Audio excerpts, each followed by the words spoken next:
لتسکنوا الیہا، تاکہ تم ان سے سکون حاصل کرو۔ میری جہاں تک پہنچ ہے میں اس کو ہر چیز اپنی طرف سے دے دوں۔ ان میں سے ایک نیک اولاد کا ہونا بھی ہے کہ اگر یہی حافظ عالم بن جاتا ہے تو اپنے گھر کے 70 افراد کو جہنم سے نکال کر، جن پر جہنم واجب ہو چکی ہوگی، وہ جنت میں لے جائے گا۔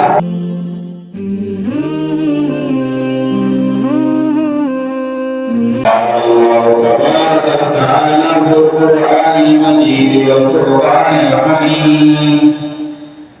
اعوذ باللہ من الشیطان الرجیم، بسم اللہ الرحمن الرحیم۔ ومن آیاته أن خلقكم من أنفسكم أزواجا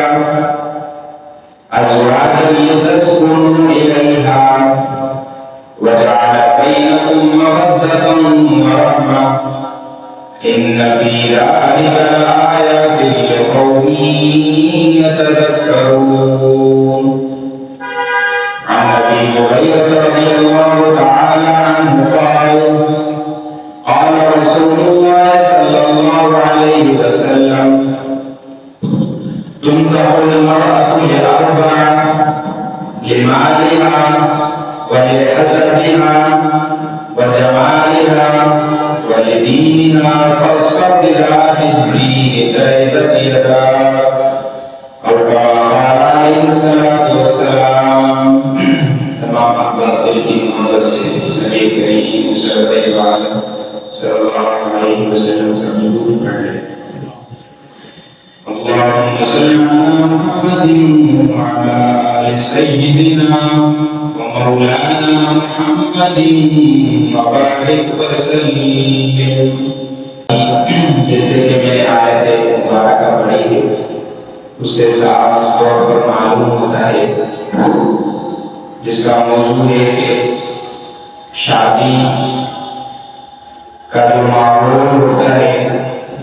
یوں سمجھے کہ اسلامی شادی کس طرح ہونی چاہیے، کیونکہ شادی زندگی کا ایک وہ موڑ ہوتا ہے جس کے ذریعے سے انسان کے اہداف، انسان کے مقاصد، انسان کی زندگی کا ایک نیا دن، ایک نئی تاریخ شروع ہوتی ہے۔ کیونکہ شادی سے پہلے انسان اکیلا ہوتا ہے، اکیلے پن کی زندگی گزارنا، اور وہ بھی بلوغت کے بعد، چاہے وہ عورت ہو، لڑکی ہو یا لڑکا ہو، دونوں کے لیے مشکل ہو جاتا ہے۔ خاص طور پہ آج کے زمانے میں تو بہت زیادہ مشکل ہو گیا ہے۔ مغربی ثقافت، مغربی معاشرہ جس طرح ہمارے اندر صلاحیت کرتا جا رہا ہے، اس کی وجہ سے آج کے دور میں بدعات اور مسلمان جو اسلام کے خلاف ہیں، وہ ایک دن نہیں ہر دن بڑھتی جا رہی ہے۔ آپ دیکھیں جیسے کہ میں نے آیت مبارکہ پڑھی ہے، اللہ تعالیٰ ارشاد فرماتے ہیں وَمِنْ آیَاتِهِ أَنْ خَلَقَ لَكُم مِّنْ أَنفُسِكُمْ أَزْوَاجًا، اور ہماری آیات میں سے، اللہ تبارک و تعالیٰ کی آیات میں سے ایک نشانی یہ بھی ہے أَنْ خَلَقَ لَكُم مِّنْ أَنفُسِكُمْ أَزْوَاجًا، کہ ہم نے تمہارے ہی جیسے جوڑے پیدا کیے ہیں، تمہارے لیے جوڑے پیدا کیے ہیں۔ وَمِنْ آیَاتِهِ أَنْ خَلَقَ لَكُم مِّنْ أَنفُسِكُمْ، جو تمہارے جیسے ہیں، وَجَعَلَ بَيْنَكُمْ مَوَدَّةً وَرَحْمَةً، اور شادی کا دوسرا فائدہ اللہ تعالیٰ بتاتے ہیں کہ اس سے یہ ہوگا وَجَعَلَ بَيْنَكُمْ مَوَدَّةً وَرَحْمَةً، شادی کے ذریعے سے اللہ تبارک و تعالیٰ میاں بیوی کے درمیان ایک محبت کا سلسلہ آپس میں پیدا کر دیتے ہیں، اور اللہ تبارک و تعالیٰ کی طرف سے رحمت کا نزول بھی شروع ہو جاتا ہے۔ گویا اللہ تبارک و تعالیٰ نے اپنی رحمت کا ایک ذریعہ پانے کے لیے حضور صلی اللہ علیہ وسلم کی ایک بہترین سنت بھی ہمیں سکھلائی ہے۔ کہیں فرمایا کہ یہ عمل کر لو، اللہ تبارک و تعالیٰ کی رحمت متوجہ ہو جائے گی۔ اور جیسے کہ حدیث میں آتا ہے کہ انسان رات کے آخری پہر میں اللہ تبارک و تعالیٰ کی ذات کو یاد کرے تو اللہ تعالیٰ آخری رات کے پہر میں پہلے آسمان پر آ جاتے ہیں اور بارہا یہ ارشاد ہوتا ہے کہ کوئی ہے مانگنے والا جس کو میں رزق عطا کروں، کوئی ہے معافی مانگنے والا کہ میں اس کے گناہوں کو معاف کر دوں، کوئی ہے حاجت روا کہ جس کی کوئی مشکل ہو، جس کی کوئی پریشانی ہو، جس کی کوئی بیماری ہو، کوئی بھی قرض میں مبتلا ہو، اور دنیا بھر کی جتنی آزمائشیں ہیں اگر اس کو مبتلا ہے اس میں، اگر رات کے آخری پہر میں وہ میری پاس آتا ہے، میرے سامنے کھڑا ہو جاتا ہے، تو اللہ تبارک و تعالیٰ اپنی رحمت کا مظاہرہ کرتے ہیں اور اپنی رحمت سے اللہ تعالیٰ اس آخری پہر میں ان دعاؤں کو قبول فرماتے ہیں۔ اس کی وجہ کیا ہے؟ رات کے وقت انسان سو جاتا ہے، میٹھی نیند سو رہا ہو، دن کا تھکا ہوا ہو، ہر پریشانی اور جو ہے مصیبت سے تھک ہار کے رات کے وقت میں سو جائے تو وہ سکون اس کو حاصل ہوتا ہے۔ اور اسی رات کے آخر میں عبادت کے لیے کھڑے ہونا، اپنی نیند قربان کر دینا، اپنی گھر والی کے ساتھ اس کو جو ہے وہ چھوڑ کر اللہ تبارک و تعالیٰ کے سامنے کھڑے ہو جانا ایک بہت بڑا مشکل کام ہے، لیکن اللہ تعالیٰ کہتے ہیں اگر کوئی یہ کام کر لے تو اللہ تعالیٰ کی رحمت متوجہ ہو جاتی ہے، اللہ تبارک و تعالیٰ نظر کرم فرماتے ہیں، تو یہ ایک خاص وقت ہے۔ اور فرمایا کہ وَمِنْ آيَاتِهِ أَنْ خَلَقَ لَكُم مِّنْ أَنفُسِكُم، کہ ہماری نشانیوں میں سے ایک نشانی یہ بھی ہے کہ ہم نے تمہاری ہی نسل سے جوڑے پیدا کیے ہیں تمہارے لیے، لِتَسْكُنُوا إِلَيْهَا، تاکہ تم ان سے سکون حاصل کرو۔ سکون سے مراد یہاں یہ ہوگا کہ چونکہ انسان شادی سے پہلے اور بلوغت کے بعد کا جو درمیانی وقت ہے اس میں زندگی گزارنا بہت مشکل ہوتی ہے، جیسے کہ میں نے بتایا کہ اس دور میں مغربی ثقافت، مغربی معاشرہ جس طرح ہمارے اندر سرایت کرتا جا رہا ہے، جس طرح ہم ان کے فالوور بنتے جا رہے ہیں، ان کی چیزوں کو ہم نوٹ کر کے اس پر عمل پیدا ہو رہے ہیں اور ان کی روایات کو جو ہے وہ ہم ان پر عمل کرتے جا رہے ہیں، وہ روایات اسلام سے ثابت نہیں ہے، وہ رسومات اسلام سے ثابت نہیں ہے۔ اور اسی طرح ہندوانہ رسومات بھی آپ دیکھ لیں شادی میں ہوتی ہیں،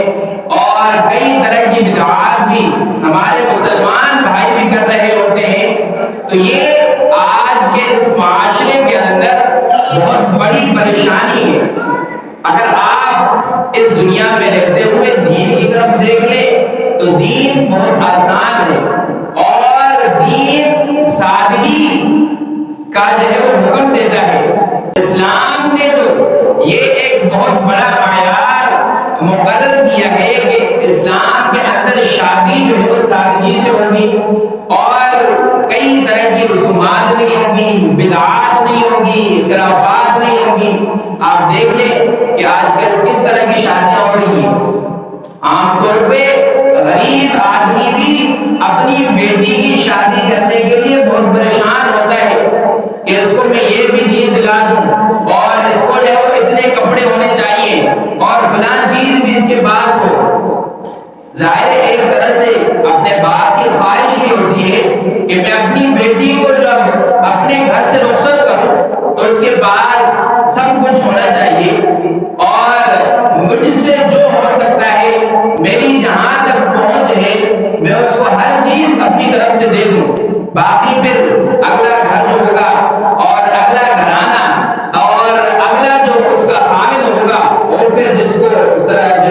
طرح اس کو زندگی گزار سکتا ہے، اس کو پھر اپنے طرح رکھ سکتا ہے، لیکن اس میں یہ باپ کی خواہش کہ میں اپنی طرف سے ہر چیز اس کو دے دوں، میری طرف سے کوئی مشکل نہ ہو، اور کل کو لوگ یہ نہ کہہ سکیں کہ تجھے جو ہے وہ گھر سے کیا لائی تھی، اور تجھے جو ہے وہ فلاں چیز بھی نہیں ملی، تو یہ بھی نہیں لے آئی، اور ان تانوں کی وجہ سے بسا اوقات والدین اس شادی کرنے کے لیے قرض بھی لیتے ہیں، اور اس مجبوری کے اندر وہ باوجود اس سادگی کا نکاح کرنے کے باوجود بہت ساری چیزیں قرض پہ لے لیتے ہیں۔ والد قرض لے لیتا ہے کہ کسی طرح مجھے کل کو یہ تانا نہ سننا پڑے کہ تم نے یہ چیز بھی نہیں دی تھی، تم نے یہ بھی نہیں دیا تھا، تم نے جو ہے وہ رخصت بھی نہیں کیا تھا، اس طرح سے۔ تو یہ جو ہے وہ دنیا کے قوانین ہے جس پر یہ جو ہے وہ معاشرہ، اس کی وجہ یہ ہے کہ ہم نے مغربی معاشرے کو دیکھ کر، مغربی ثقافت، روایات، رسومات اور بدعات کو دیکھ کر ہم بھی یہ چاہتے ہیں کہ ہم بھی اس پر عمل کریں۔ وہ بظاہر اچھی لگتی ہیں چیزیں، مثلا آپ ہندوؤں کی رسمیں دیکھ لیں، وہ جو ہے وہ عورت بھی بیٹھی ہوتی ہے اور مرد بھی ہوتا ہے، درمیان میں آگ جل رہی ہے اور اس میں پھیرے مارے ہوتے ہیں، پوری دنیا بھی دیکھ رہی ہے اور ان کو جو ہے وہ خوشی محسوس ہو رہی ہوتی ہے۔ رضی اللہ تعالیٰ عنہ قال، حضرت ابو ہریرہ فرماتے ہیں کہ آپ صلی اللہ علیہ وسلم نے فرمایا کہ تنکح المرأة لأربع، حضور صلی اللہ علیہ وسلم دین کا بتا رہے ہیں، دین اسلام کا بتا رہے ہیں کہ شادی کن وجوہات پر کی جا سکتی ہے۔ فرمایا کہ تنکح المرأة لأربع، کہ ایک عورت سے نکاح کرنے کے لیے کچھ چیزیں یہ بھی ہونی چاہیے۔ فرمایا کہ لمالہا، ایک چیز یہ ہے کہ کسی مالدار عورت سے شادی کر لی جائے، یہ بھی بہت اچھی بات ہے۔ اگر رات بھر گھرانہ ہو یا جو ہے وہ غریب لوگ ہوں، اگر وہ چاہتے ہیں کہ ہمارا رشتہ کسی اچھے مالدار گھرانے کے ساتھ ہو سکتا ہے، بہت اچھی بات ہے، کر لینی چاہیے۔ اگر نہیں ہو سکتا تو اس میں کوئی پریشانی والی بات نہیں ہے۔ اور فرمایا کہ بڑے حسبھا، مالدار تو نہیں ہے لیکن ان کا دنیا کے اندر ایک رول ہے، وہ بڑے جو ہے وہ سمجھے جاتے ہیں۔ مثلا آپ اس کو یہ سمجھ لیں کہ علاقے کے اندر، ایک شہر کے اندر یا ایک گاؤں کے اندر آدمی چاہتا ہے کہ ہمارا جو وڈیرا ہے اس کا بیٹا ہے، میں اپنی بیٹی کی شادی اس کے ساتھ کرا لوں، تو حضور نے اس کی بھی اجازت دی ہے۔ اگر اس کے ساتھ آپ بات چیت کر کے تعلقات آپ کے ساتھ جڑ سکتے ہیں تو یہ بھی بہت اچھی بات ہے، اس کی بھی حضور صلی اللہ علیہ وسلم نے اجازت دی ہے۔ اور وجمالہا، اگر پیسے بھی نہیں ہے، پیسے کی وجہ سے شادی نہیں ہو سکتی کہ میری بیٹی یا میرا بیٹا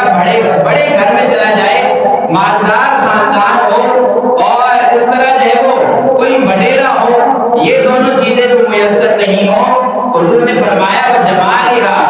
آپ خوبصورتی کو دیکھ کر بھی جو ہے وہ نکاح کا پیغام بھیج سکتے ہیں۔ خوبصورتی کو دیکھ کر بھی، اگر لڑکا خوبصورت ہو یا چاہے لڑکی خوبصورت ہو، دونوں طرف سے دیکھا جاتا ہے۔ عام طور پہ ہمارے معاشرے میں لڑکی کو خوبصورت دیکھا جاتا ہے کہ لڑکی اگر خوبصورت ہے، لڑکا کسی جیسا کیسا بھی ہو، اگر وہ اس کو پسند آ گئی ہے تو وہ ضد پہ بھی ہٹ جاتا ہے، بسا اوقات کہ میری اسی کے ساتھ شادی ہو جائے۔ اگر بیٹا چاہتا ہے کہ میری فلاں بچی کے ساتھ شادی ہو جائے اور خوبصورت بھی ہے، تو اس کے والدین کو چاہیے کہ اپنا اس بیٹے کا نکاح کا پیغام اس کی طرف پہنچائیں۔ اگر وہ اجازت دے دیتے ہیں، آپس میں رشتہ ہو جاتا ہے اور خوبصورتی وجہ بنتی ہے، تو دین اسلام نے اس کی بھی اجازت دی ہے کہ آپ خوبصورتی دیکھ کر کسی عورت کے ساتھ شادی کر لیں، تو یہ بھی اسلام نے اجازت دی ہے۔ لیکن آگے فرمایا وَلِدِينِهَا، اور آپ کسی کے ساتھ نکاح کر رہے ہیں، مالدار نہیں ہے کوئی بات نہیں ہے، اور کسی بڑے عہدے پر اس کا گھرانہ نہیں ہے تو کوئی بڑی بات نہیں ہے، اور خوبصورت بھی نہیں ہے، پیسے بھی نہیں ہے، بڑا گھر بھی نہیں ہے، کوئی بڑا عہدہ بھی نہیں ہے، لیکن وَلِدِينِهَا، آپ دیکھتے ہیں کہ وہ غریب گھرانہ ہے، کچھ بھی نہیں ہے، لیکن دین اسلام کے قریب ہے، دین اسلام جو تعلیمات ہیں اس کو جانتا ہے، حضور صلی اللہ علیہ وسلم کی تعلیمات کا اس کو علم ہے، قرآن مجید کے احکامات پر عمل کرتا رہتا ہے۔ تو حضور نے فرمایا فَاظْفَرْ بِذَاتِ الدِّینِ، ان چاروں چیزوں میں سے، مال میں سے، عہدے میں سے، خوبصورتی میں سے اور دین میں سے، حضور نے فرمایا کہ تمہارے لیے بہتر یہ ہے کہ تم دین کو چن لو، تم کیا کر لو،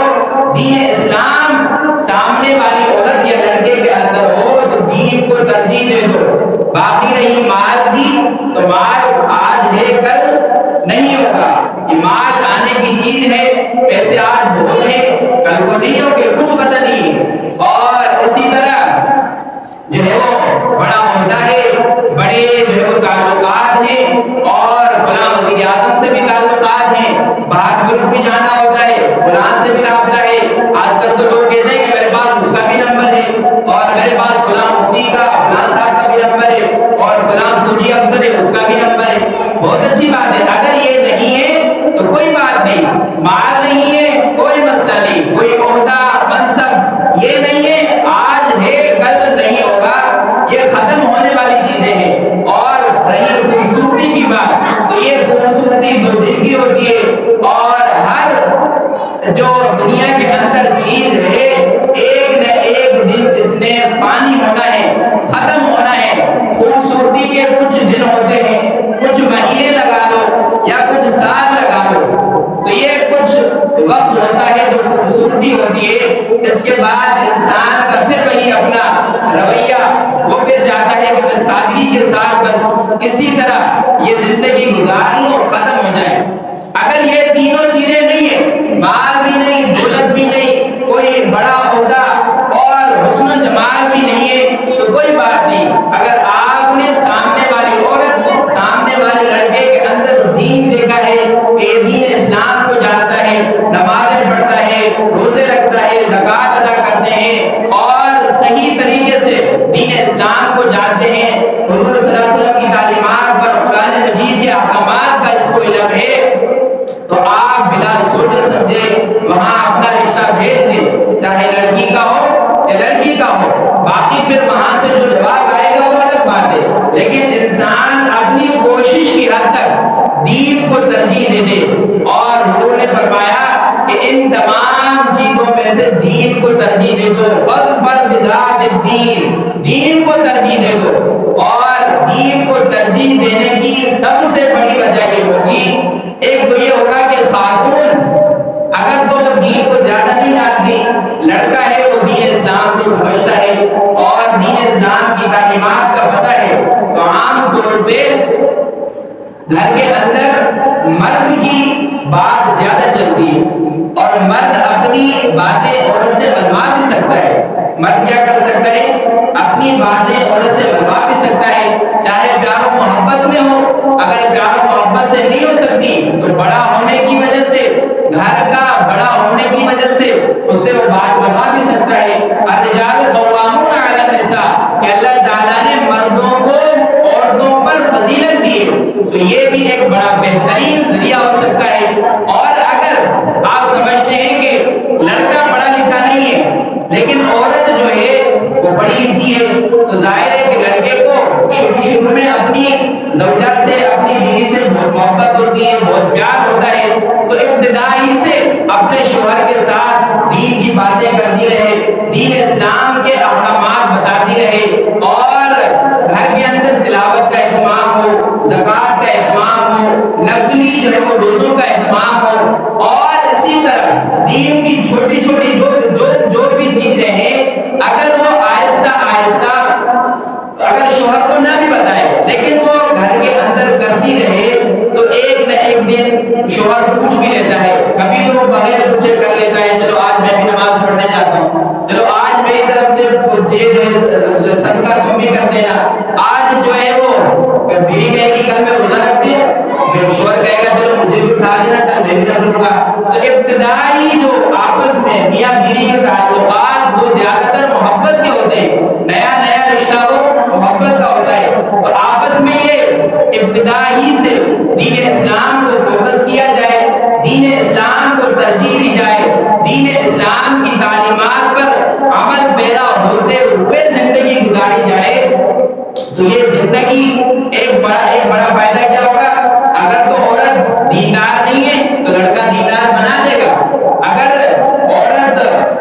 اولاد ہے، لڑکا نہیں ہے، تو وہ لڑکا اپنی بیوی سے محبت کی وجہ سے دین کی طرف آہستہ آہستہ ضرور آئے گا۔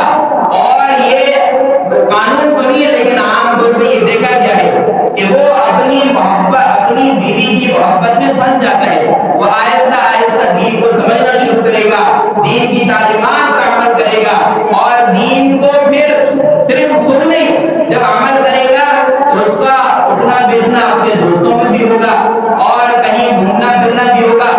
اور یہ سمجھ لیں کہ اگر اس کا کہیں جانا ہو گیا اپنے دوستوں کے ساتھ اور قریب میں مسجد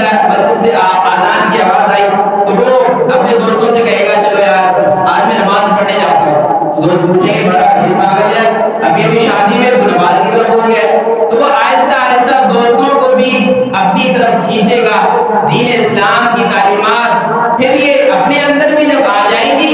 عمل کرتے کرتے کرتے مضبوط ہوتا چلا جائے گا۔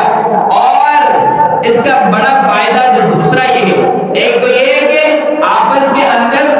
دونوں کا اسلامی ربط قائم ہونا شروع ہو جائے گا، اسلامی تعلیمات پر عمل کرنا شروع کر دیں گے۔ دوسرا بڑا فائدہ یہ ہوگا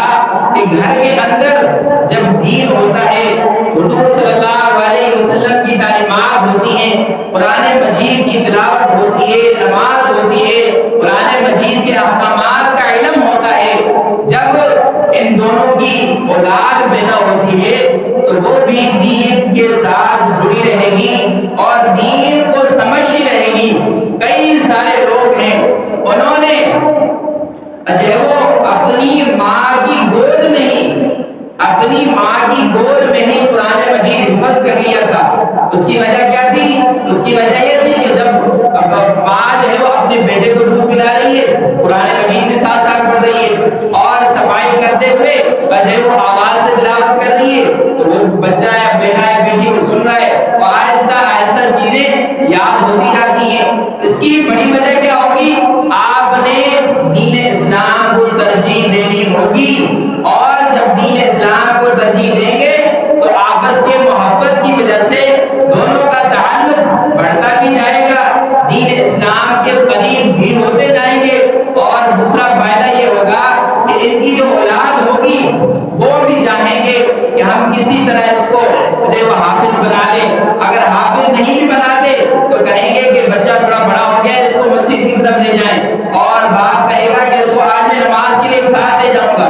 اور کہے گا کہ اس کو جو ہے وہ آج قاری صاحب کے پاس پہنچا کے آتا ہوں کہ تو قرآن تھوڑا سا پڑھ لے گا، تھوڑا سا قاعدہ پڑھ لے گا۔ اب اس کا تیسرا بڑا فائدہ یہ ہوگا کہ جب اپنی اولاد پیدا ہوگی، اولاد بھی دین کی طرف متوجہ ہوگی، اور اولاد نے جب دین پر عمل کرنا شروع کر دیا، نیک کام کرنا شروع کر دیے، تو اللہ تبارک و تعالی اس بچے کے جتنے بھی نیک کام ہوں گے اس کا ثواب اپنے والدین کو ملتا رہے گا۔ جیسے کہ حدیث میں آتا ہے کہ کچھ اعمال جو ہیں وہ کیا ہے؟ صدقہ جاریہ ہیں، کچھ اعمال کیا ہے؟ صدقہ جاریہ ہیں، ان میں سے ایک نیک اولاد کا ہونا بھی ہے، کہ گھر کے اندر نیک اولاد ہو، اس کا بڑا فائدہ یہ ہوتا ہے کہ اپنے والدین کے لیے اپنے بچے نیکیاں اکٹھی کر رہے ہوتے ہیں، اور جو بھی عمل کریں اس کا اجر و ثواب والد کو بھی ملتا ہے، والدہ کو بھی ملتا ہے۔ اگر انہوں نے اپنے گھر سے سیکھا ہے دین کو، یہ اس کا ثواب ان کو بھی ملے گا، انہوں نے پہلے سے سیکھا ہے، اور یہ ثواب تا حد نگاہ جہاں جہاں سے دین پھیلا ہے یہ ثواب صدقہ جاریہ کے طور پر ان کو ملتا رہے گا۔ اور اگر یہی بچہ آگے چل کے دین اسلام پر یہ سمجھ لیں کہ اگر وہ حافظ بن جاتا ہے، قاری بن جاتا ہے، تو قاری ہونے کا فائدہ یہ ہوگا کہ اس کے پاس پڑھنے والے بچے بھی آئیں گے اور وہ بھی قرآن مجید کو سکھائے گا۔ جتنے بھی بچے اس سے تعلیم حاصل کریں گے اس کا ثواب استاد کو ہوگا، اور ان بچوں کا اس استاد کا ثواب اپنے والدین کو بھی ہوتا رہے گا۔ تو یہ صدقہ جاریہ جو ہے وہ مسلسل چلتا رہے گا۔ اگر حافظ ہیں تو وہ 10 اپنے گھر کے گھران، 10 افراد اپنے گھر کے وہ جنت میں لے جائے گا۔ اگر یہی حافظ عالم بن جاتا ہے تو اپنے گھر کے 70 افراد کو جہنم سے نکال کر جنت میں لے جائے گا۔ تو یہ ابتدا کہاں سے ہوئی؟ نکاح سے ہوئی کہ حضور نے فرمایا تنکح المرأة لأربع، عورت سے نکاح 4 چیزوں کی وجہ سے، لمالہا، مال و دولت دیکھ کر کر لو، ولحسبہا، بڑا عہدہ ہو اس کو دیکھ کر نکاح کر لو، وجمالہا، بڑی خوبصورت ہو عورت ہو اس کو دیکھ کے خوبصورتی کو نکاح کر لو، ولدینہا، آخری چیز آپ دین کو دیکھ کے نکاح کر لیں۔ حضور نے فرمایا کہ ان چاروں چیزوں میں اگر آپ کو اختیار دیا جائے تو فرض پر بذات الدین، دین کو ترجیح دے دو، کہ دین کو ترجیح دینے کی وجہ سے